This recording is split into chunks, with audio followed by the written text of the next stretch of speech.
Believe me, I've never been able to make peace with religion.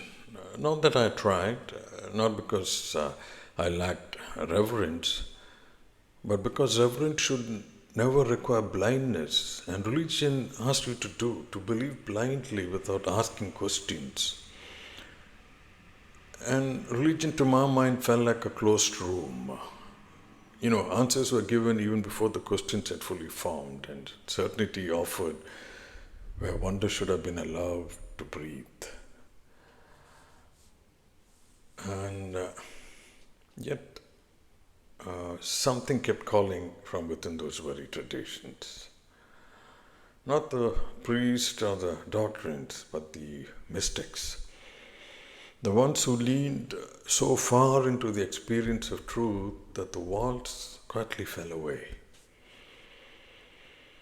I began by walking with Yeshua, not the figure enthroned by institutions, but the one who pointed inward and said, "The kingdom is within you." Now, he did not ask for belief, he asked for presence. He did not build a religion, he opened a door in consciousness. Now, walking with him meant unlearning fear.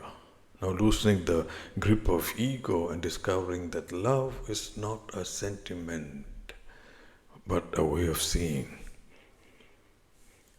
And then I sat with the Buddha in stillness, without prayer or promise, just breath, awareness, and the raw honesty of looking at suffering without flinching. He offered no God to cling to, only practices, tools to wake up from the trance of desire and aversion. Now, sitting with the Buddha taught me that liberation is not granted from above, it is cultivated patiently, moment by moment. And then I began to dance with Rumi, where the self dissolves, where logic stumbles, where love takes over the body and spins it into the unknown. Rumi didn't explain truth, he seduced it. He taught me that surrender is not defeat, but the most intimate form of knowing, that to love is to risk disappearance, and in that disappearance to finally arrive. And somewhere along the way, science joined this conversation, not as an adversary to mysticism, but as an unexpected ally. When quantum physics speak of entanglement, uncertainty, and the collapse of certainty at the heart of matter, it feels less like cold theory and more like ancient wisdom rediscovered. The universe, it seems, is not a machine, it's a mystery in relationship with itself. And the way forward is to live in this tension between silence and song, between equations and ecstasy, between the inward path and the vastness of the cosmos. This is not a search for belief, but for intimacy with existence itself. Don't see it as a rejection of religion, but a refusal to stop where it tells us to stop. It is an invitation to walk, to sit, to dance, to experience rather than inherit truth. If there is a way forward, it is not through loud answers, but deeper listening. Not through control, but through surrender. Not through standing outside the universe trying to explain it, but through recognizing that we are the universe, briefly awake, asking itself what it means to be alive.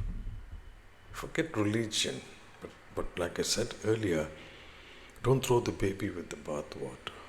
Walk with Yeshua, read the Gnostic Gospels, sit with the Buddha, learn how to meditate. Zen Buddhism will show you how. Dance with Rumi, explore the fascinating world of Sufism. Ibn Arabi, Halaj, Rabia of Basra, they will all open doors of perception for you. Explore traditions other than your own. Find out what love is through Neem Karoli Baba. Break barriers through Lala, whose words strike at the heart of who you are.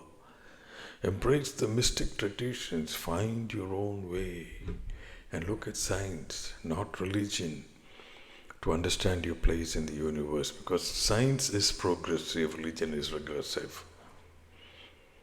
Science will ask you to look again and again without fear of what you might find. It evolves, corrects itself, and expands as our understanding deepens, inviting humility before a universe far vaster and stranger than our beliefs. Religion, when it hardens into doctrine, often does the opposite.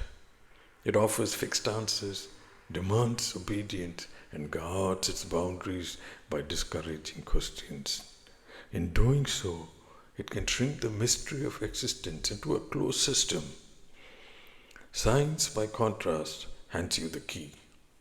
Not certainty, but curiosity. That's the key.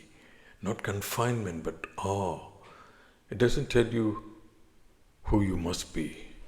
It shows you where you stand, a conscious speck in an unfolding cosmos, free to explore, to doubt, and to grow. This is the way. And this is my way of staying honest at the edge of knowing.